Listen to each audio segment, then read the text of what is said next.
Oh,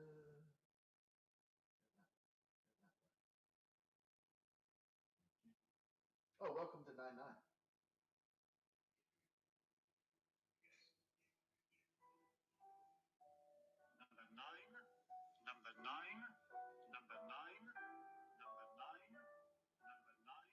We're continuing with the White Album theme. Welcome to 9-9. Why did the Queen die yesterday? Coincidence? Think about it. Analyze the patterns, please.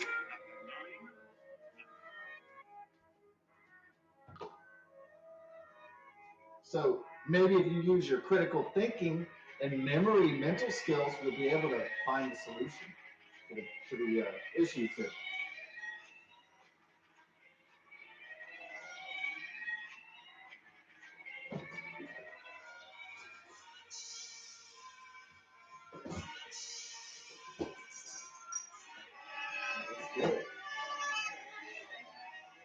Sorry about the noise. I know your ears are sensitive. My apologies. They did these walls of sound with Phil Spector and George R. Martin and stuff.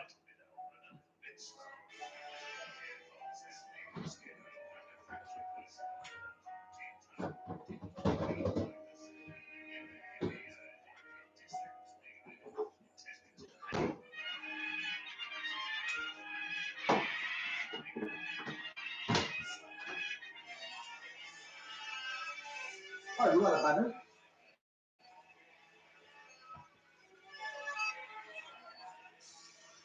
The Beatles, it's White Album. It's not a hidden track. It's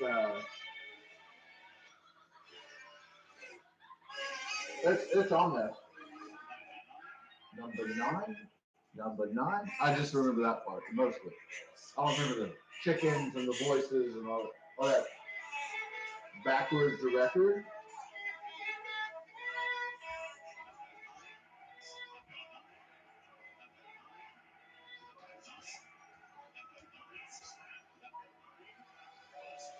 How high were the Beatles that day? I'm talking about that Indian gone, good boy. They were on some good shit, okay?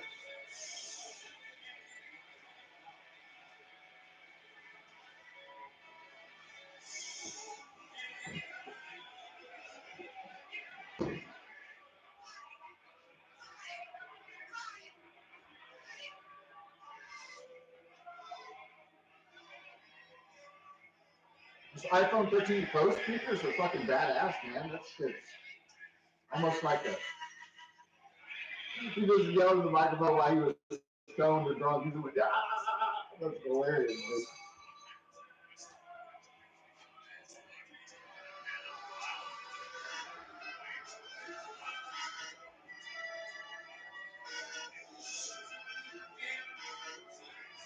The White Album by the Beatles isn't my favorite one. It's definitely. I don't think it's the best produced. I don't think it's the.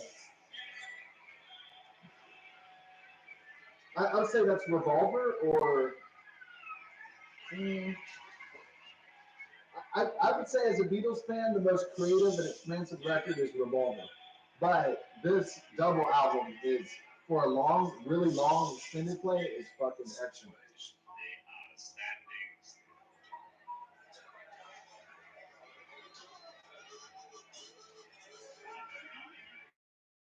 Also, it's a nice historical document because when a band starts to fracture, the different band members can't be in the same room together, and they start to have more and more arguments because they get bored, and they're less cooperative.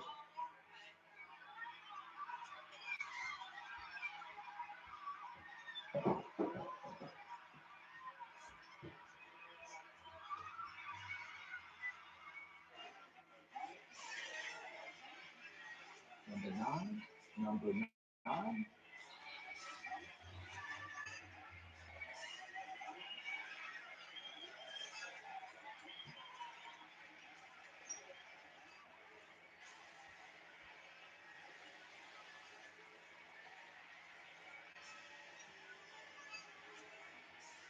Wow. Sounds like they were doing acid too, dude. They were they had that Indian, Hawaiian, fucking purple, fucking Kush. Oh man, they had that fucking.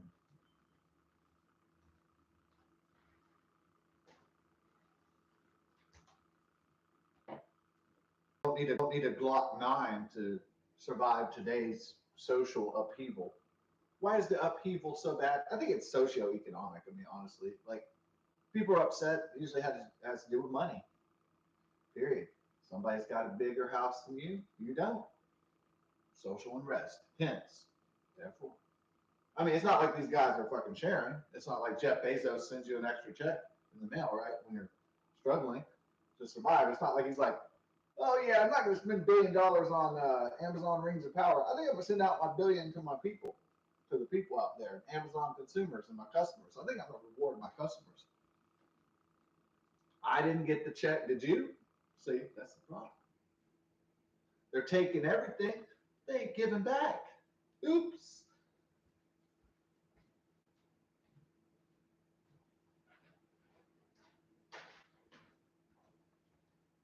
So violence is an outcome of socioeconomic disarray, inequality. Big 1% elite up here got struggling middle class getting butt fucked. And you got the people at the bottom struggling pathetically, killing each other, robbing each other, stabbing each other for nothing.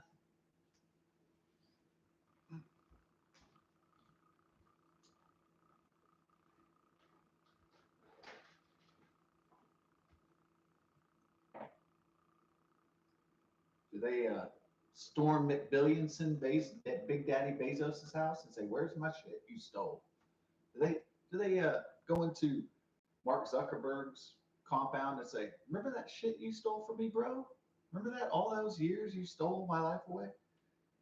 We want it back."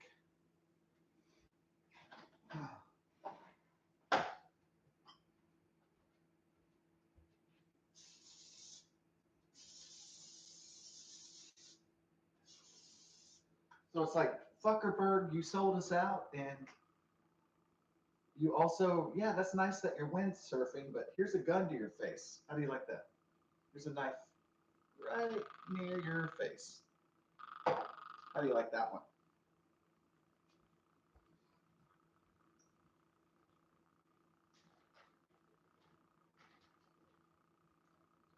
I'm so happy for you, Mark, that you're so rich off of everybody else. I'm so happy, Jeff, for you. I'm so happy you went windsurfing today and wind sailing. I'm happy. But where's our cut?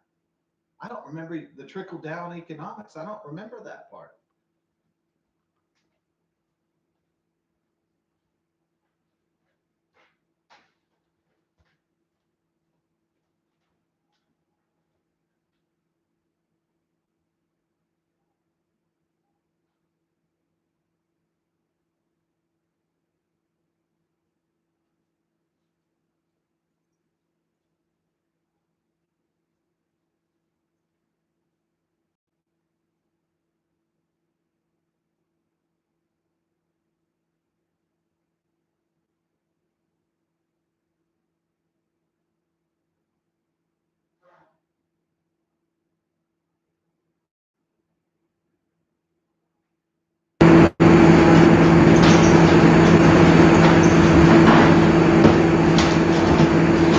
So Mark Zuckerberg and Jeff McBillions and Bezos, they were um, probably pampered by their mothers to think that they were special, that they were God's gift to life or something like that.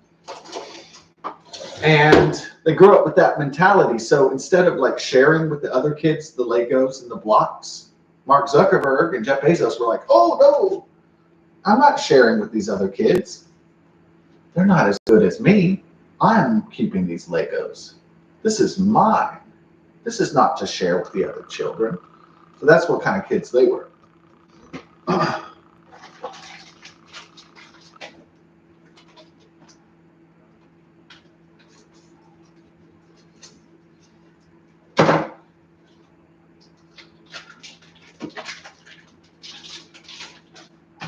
They probably started fucking with the other kids too. I bet they were like, I bet the guy was like Mark Zuckerberg or Jeff Bezos, or like they were trying to like build a business or whatever in the fucking nursery, right? They were like, well, if you want the red Lego, you're gonna have to give me $1.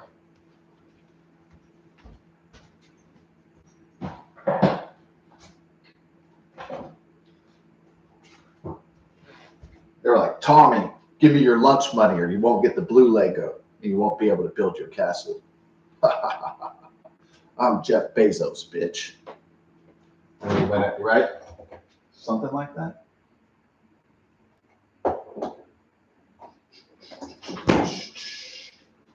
So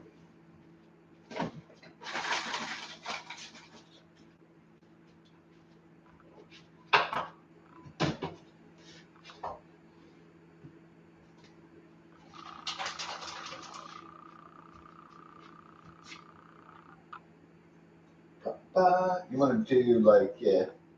Well, I opened the other bacon, but got 2 bacons here. We got 2 sausages. Let's see here. You want to do, well, kind of running low on sausage there. A little bit. Yeah. Gonna have to add sausage to the grocery list.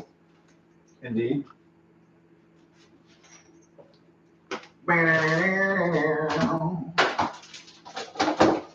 Yeah, it's interesting from a sociological perspective to watch society disintegrate just because of money, basically, is the reason.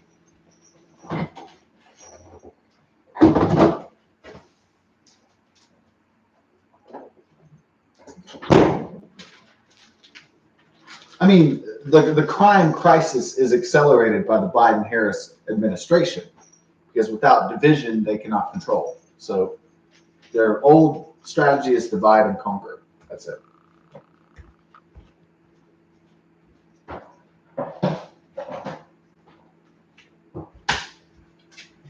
The strategy is not complex. It's a very simple strategy. It's like, so you have some enemies, all right? So you got some black and white people. Well, have them fight over their race or their ethnicity. Why not? You got white people, you got invaders and foreigners and terrorists. Have them fight. Divide and conquer. Watch your enemies dead on the floor, walk over their bodies. It's like the Chinese virus. You want the real estate, but you don't like the people. Well, you make a virus to kill people. And then you walk over their corpses and take their shit. It's simple.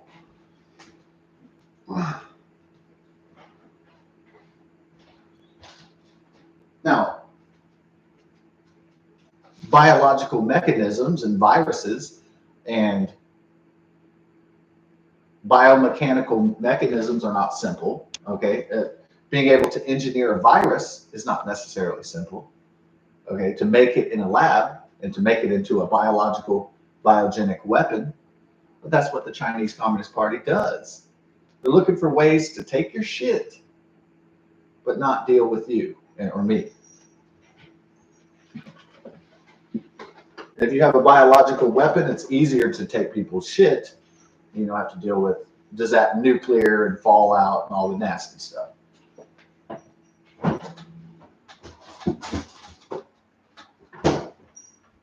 I engineer a virus, I release it into the populace. Guess what?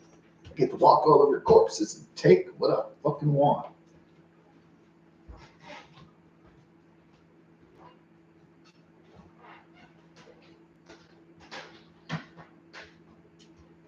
Sure, today's governments and powers could use nuclear weapons.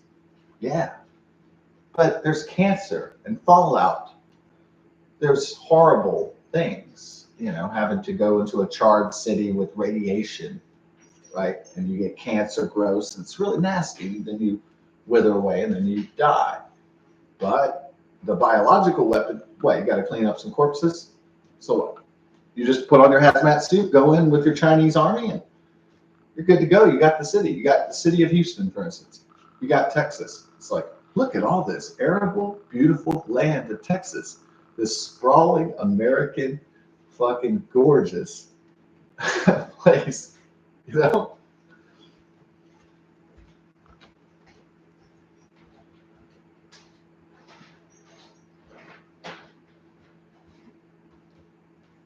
You ever take a country drive and just appreciate the majesty of Texas?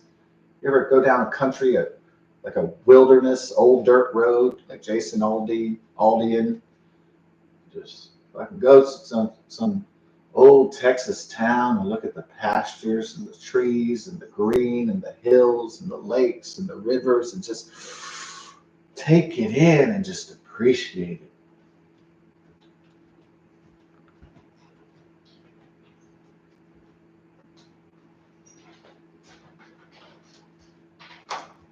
Have you ever been to Galveston, Texas, and look at the Gulf of Mexico and look at this just beautiful water and go out to the pier on the rocks and see the waves crashing and just go out there and look at the ocean's horizon? You ever done that? Maybe you have, maybe you haven't. So yeah, it's breathtaking. I think that's what my friend Jeff, the guy who works in movies in Germany, works on German teen sitcoms. I think he likes to play up that he worked on Snowden and The Matrix, but he doesn't like to really admit that he works on Nickelodeon and teen shows. I don't think there's any shame in that he works in German. I saw some of the clips on his international movie database, and I was like, you shouldn't be ashamed of that, dude. If you're working on Mission Impossible Dead Reckoning 2, yeah, play it up, dude. It's cool at the cocktail party. Like, yeah, I worked on the new Mission Impossible. Yeah, we used to watch that movie. Me and Jeff, we watched the first Mission Impossible. Like what was it, like 34 years ago or something? And we just loved watching. Henry Cerny and just all the Ving Rhames, Jean Reno, and we love that. And John Voight and that movie, dude. I mean,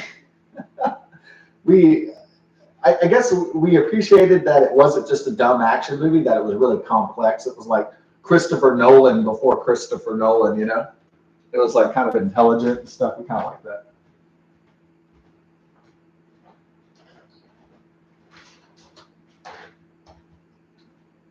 Don't be ashamed if you're making teen comedies, dude. Don't be ashamed. It's great. Farting and people discovering that they have body parts, sexual body parts, and it's entertaining, right? Like, they're fucking give a wedgie to the middle-aged man and laugh. It's good shit. You play it, yeah. Why not? Be excited that you make German teen comedies, okay, and crappy sitcoms. It's the only life you're ever gonna have, so you might as well be proud of it.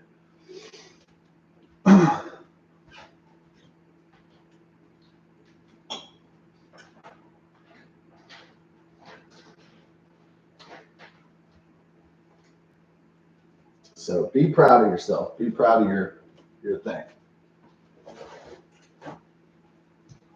Yeah, it's kind of sad, right? Some people, they devote their whole life to Hollywood, and then Hollywood doesn't love you back. You devote your whole life to Facebook, and the masters that be don't love you back. You devote your whole life to the FBI, and they just betray you. It's just sad. It really is sad. You devote your whole life to the system, and the system just takes a big shit on you, uses you like an old towel. Just uses you as a towel to wipe its balls as it goes on its own thing. It's sad, yeah.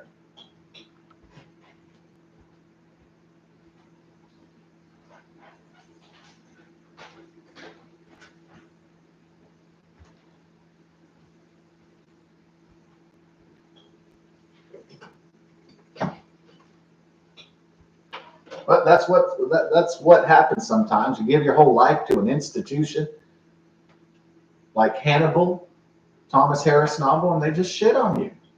Like Hannibal Lecter, Anthony Hopkins. They said you devoted your whole life to the FBI or the Department of Justice or the federal government. They just took a big dump on you. They get rid of you when it's expedient. When they just treat you like you're an expendable asset. Nothing more, nothing less.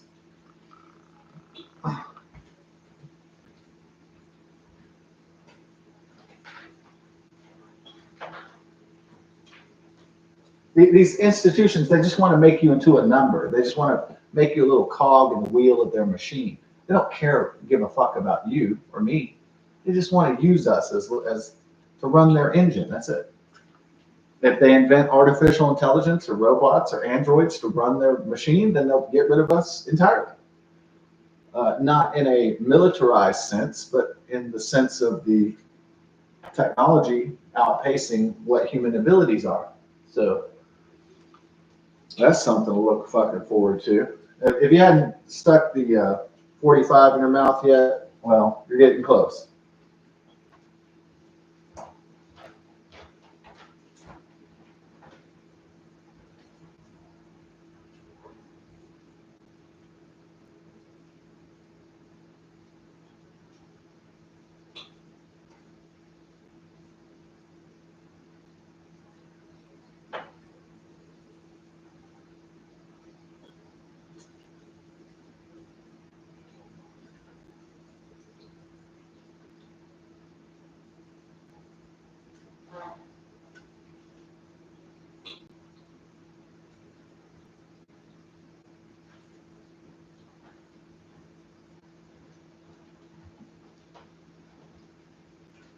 So the Lion Biden, that's what I'm going to call him from now on, Lion Biden. That's what it is, Lion Biden.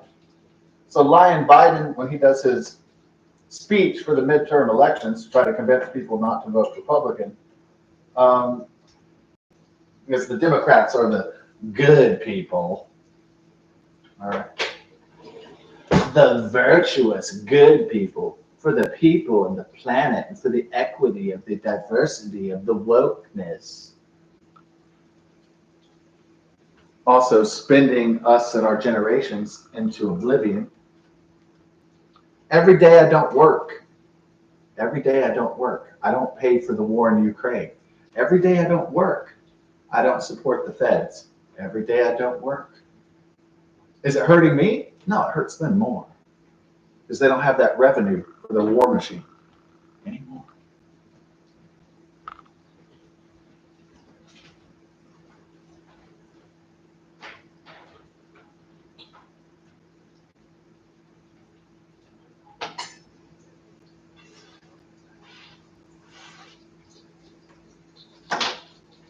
I know what the people are saying. Well, if you don't get any money, then you don't have any children, then you don't have any pussy, then you don't have any power, then you don't have any women, then you don't enjoy life. Blah, blah, blah, blah, blah, blah.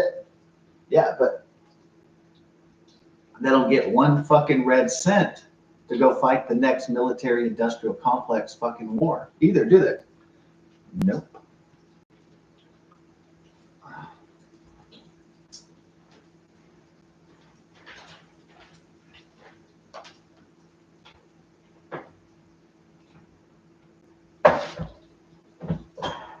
So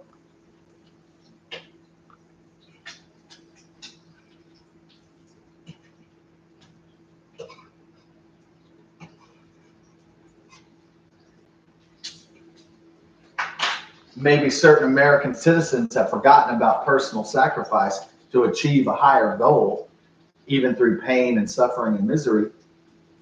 Perhaps you don't read your Bible about Jesus Christ very often. You don't. Most people aren't willing to make those kind of sacrifices. They're like, me, me, me, me, me. It's all about me, my wife, my family, my stuff, my money, my health, mine, mine, mine.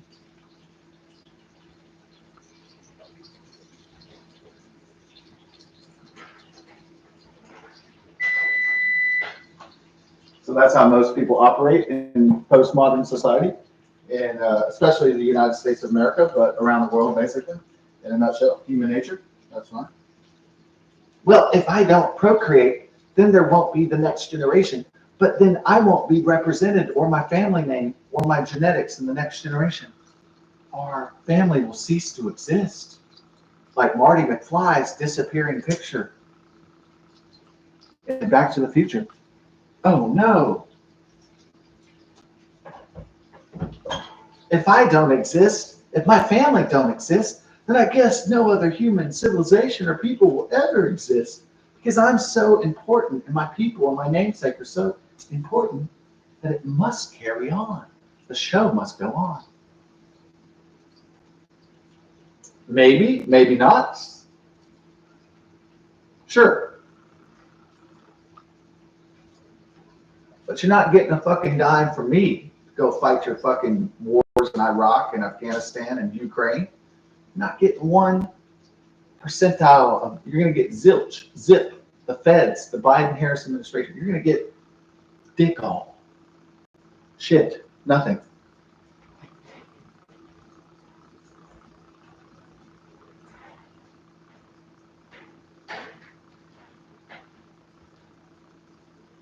You're going to get shit dick in that case.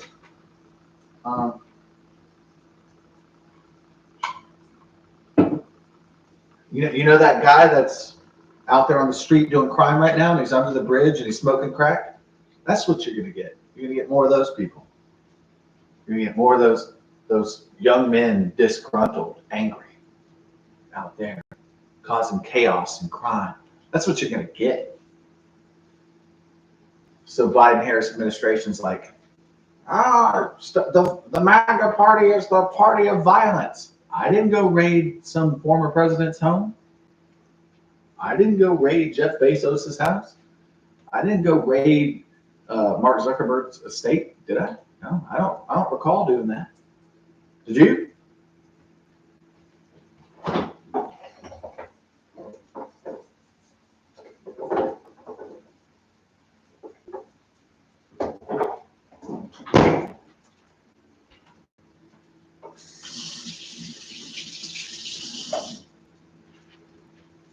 So, you almost done down there? I think so. Okay. Got it. Turn these bad boys.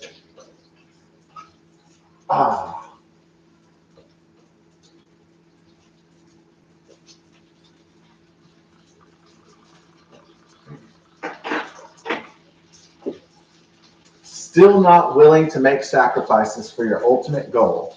I guess Magneto, Ian McKellen would often say to Charles, not willing to sacrifice anything for your goals.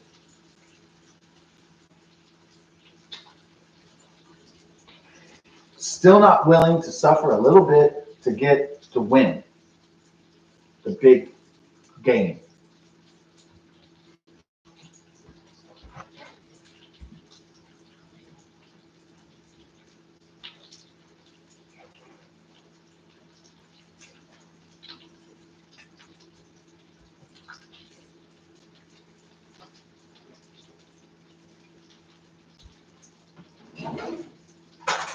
Have you ever walked alone in a dark night in the cold by yourself through a wasteland of trash and garbage?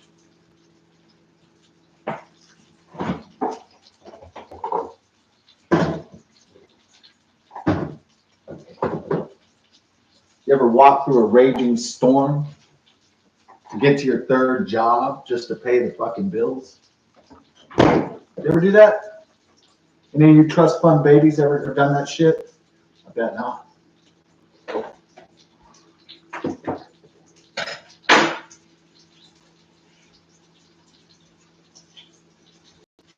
I have. Have you?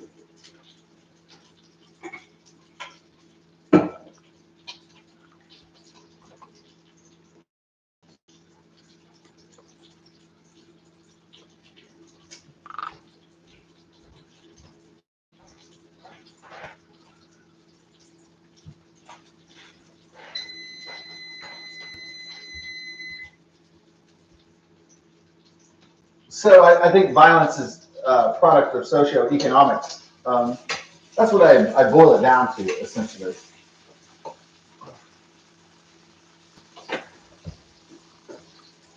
All right, make sure these bad boys ain't burning. Got a little crisp on that shit, yeah. Unfortunately, shit was getting a little. I timed it out like 13 minutes, not because some people think 13 is an unlucky number. It's not. That's the original American colonies, 13 colonies. 13 is a sacred number, even though it's not specifically described in the Bible. It's actually quite a significant number. It's not a spooky number. like Friday the 13th. It's a Fibonacci code, Italian mathematician. It's 1, 2, 3, 5, 8, 13, 21, 55, etc. The Fibonacci sequence. You may have watched or read Dan Brown novels, The Da Vinci Code, and I'm not Illuminati conspiracy theorist, but it is interesting. Just patterns are interesting in general. So.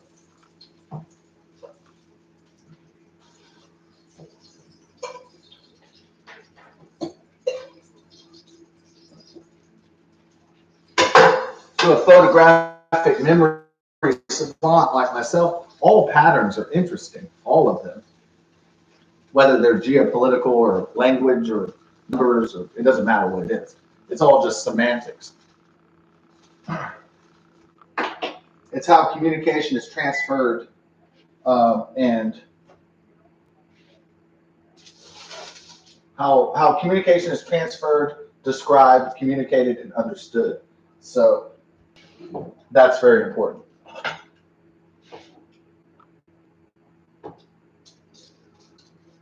Oh shit! Bad boy was still blazing. Oops, I turned it off, but I have to put this back. I put the butter on the biscuits. This is the party of violence. The party of violence.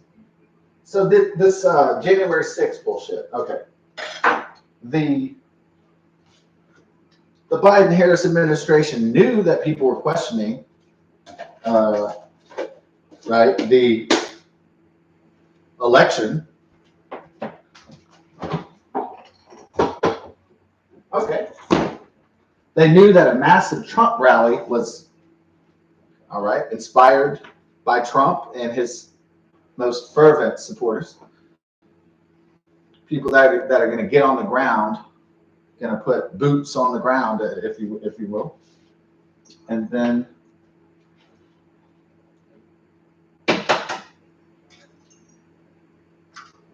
so the federal government, the FBI, the Biden-Harris administration say, well, people don't think our shit is legitimate, and we want to delegitimize the Trump, the People's Party, right? Okay.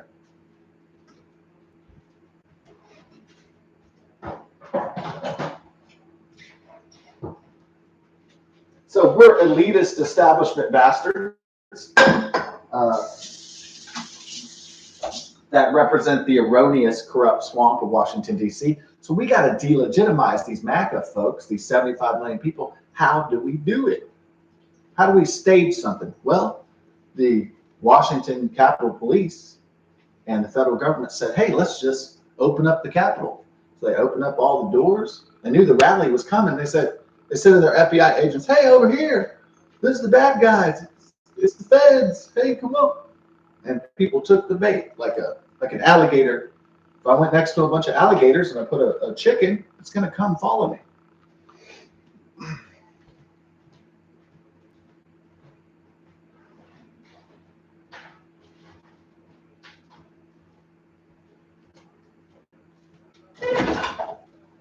So what if I go down to the bayou in Louisiana or Texas or Mississippi Delta? I go down to the bayou, and the bayou, there's all the alligators, and I have a big old fresh chicken. I've got some dead chickens in my hand. I'm like, hey, well, the alligators are going to come chase me, right? So that's what the feds did on January 6, 2021. They said, hey, oh, I heard the alligators are in this park. Ooh, here's the chicken. Ooh. They all came. It was like, you ever seen a young girl running? You ever seen like a young woman taking a jog? I know that's not the most popular subject right now, right? Like, okay. So the young woman is jogging when it gets cooler in Texas because it's really hot. Young woman is jogging, her tits are bouncing, those young, fresh, milky tits, that ass, and she's looking like a fucking goddess when she's, oh, this sexual sweat. Oh. You ever seen anything like that? I saw something like that yesterday, and it's profound. So, but,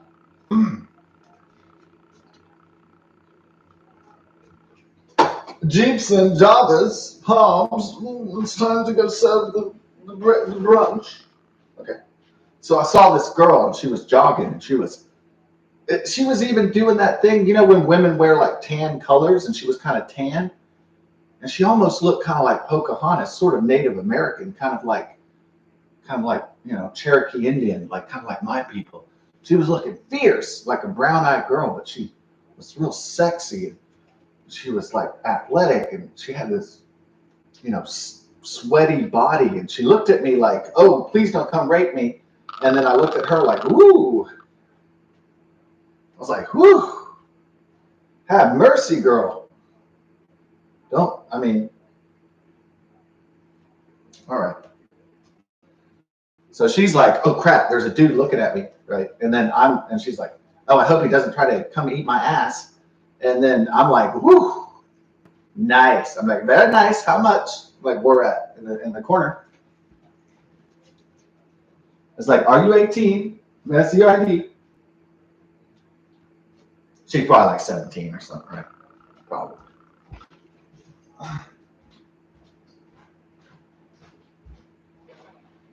Oh, so I need to go get the.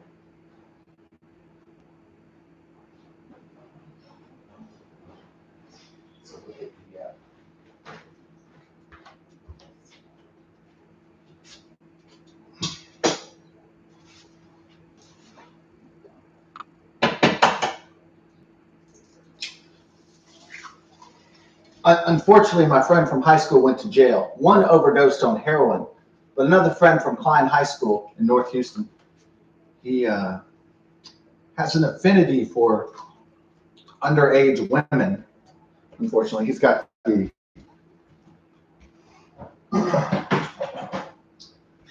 Epstein virus. Yeah, unfortunately, he's education like sex is to procreate. It's not for hedonistic like porno fun or something like orgies. It's not like so they try to teach men that sex is not just fun time, that it's really like it has a time and place and has a purpose, and you have to have consent and you have to have blah blah blah and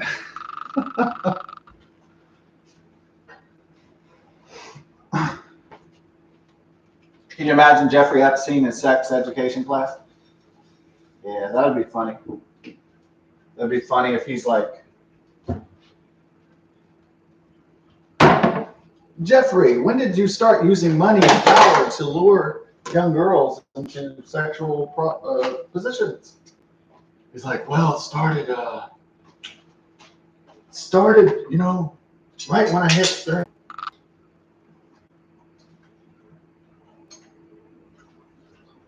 Me personally, I'm going to be like, oh God, here we go again.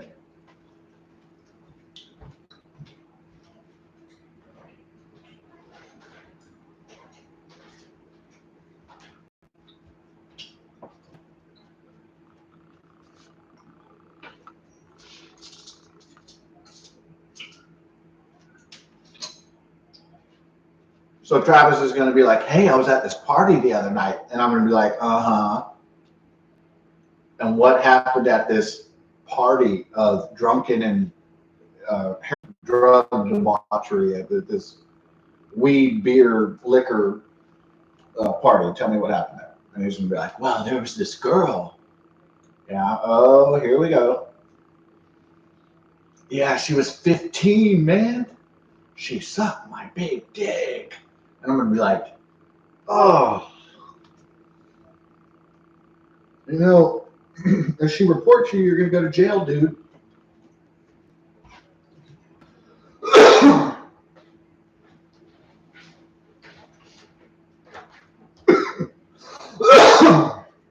So, you think he's going to get out of rehab? And be like,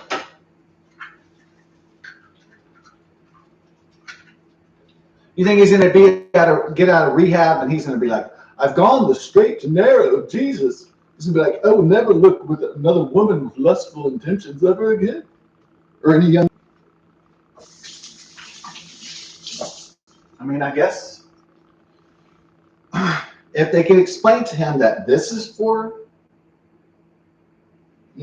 making babies, and this is for thinking. All right.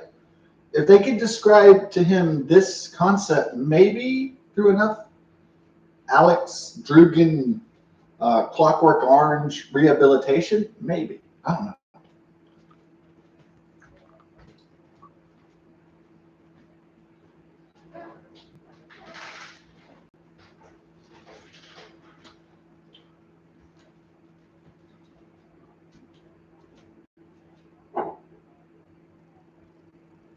So when you see the woman or the hot girl jogging, you don't go, "Ooh, yeah, I want some of that."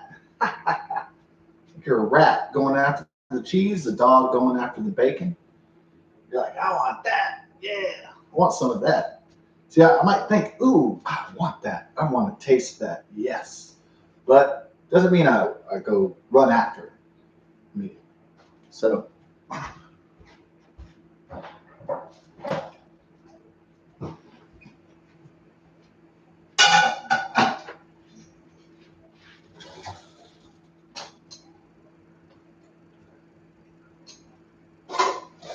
you might get that Led Zeppelin feeling, the "Hey, hey, mom, I got the way you move. Let the honey drip, 'cause baby, you're so smooth. Live it, love it, it's just a woman.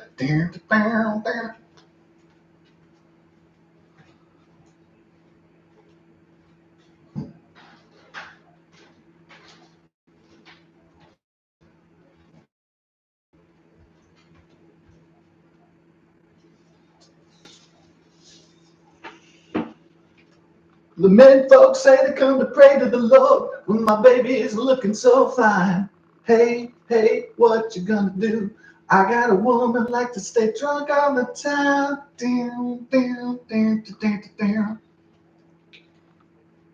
Maybe like Misty Mountain Hop, Led Zeppelin. All right. Oh, no. You want to hear the classic, right? And she's buying a stairway to heaven. That's the one everybody wants. Yeah, that's the famous one. If you hear a bustle in your hedgerow, don't be alarmed, but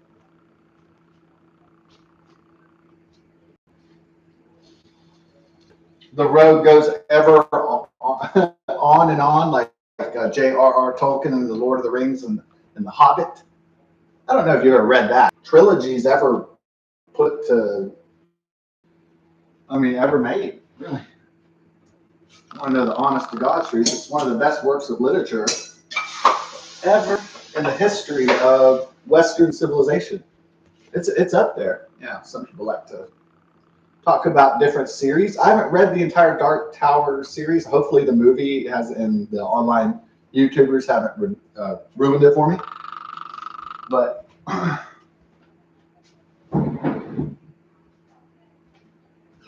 one day, when this world passes away and I'm retired, and I'm sitting in my castle, I'm gonna say, today's the day. Maybe I'll turn 50 or 60 or something.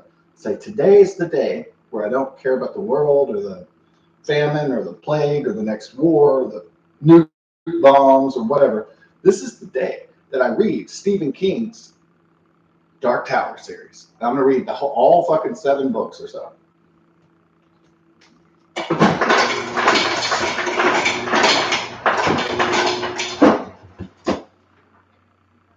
Uh-oh. So hopefully I can live to see that gorgeous, beautiful day. I'll look out from my lakeside property. I'll look out, I'll see the boats and all the Trump I'll see all the American flags and see the girls in their bikinis. And they'll say, hey, you want to come to the barbecue, come to the party today, Scott? And I'll say, no, I got to read Stephen King's Dark Tower. Don't call my cell phone. Okay, maybe only young females only, and copulation period, in breeding mood. Okay, you can call me, but everybody else don't bother me because I'm reading Dark Tower.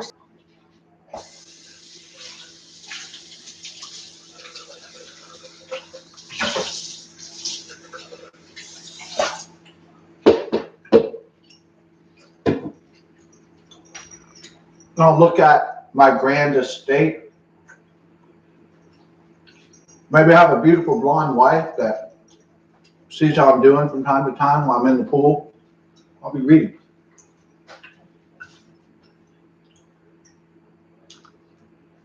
So, but do not disturb. I'm reading literature from Stephen King, the great literary master. So, of at least America, at least, right? One of the greats.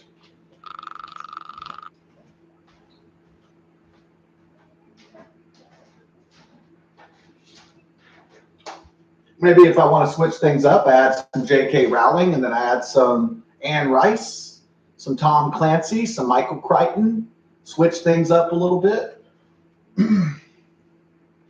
Get the diversity of ideas, get the creativity flowing, get it living, get it alive.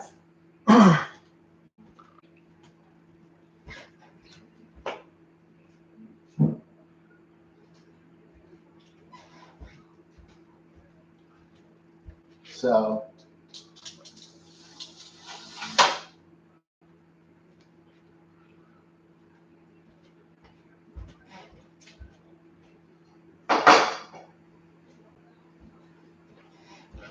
we're not talking about diversity in a woke sense. Diversity just meant diversity meant ethnicity and race, but diversity can mean a menagerie of.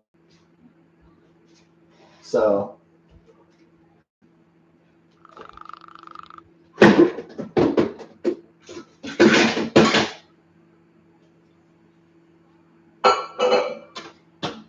a melting pot doesn't mean a foreign-born ethnic racial stew.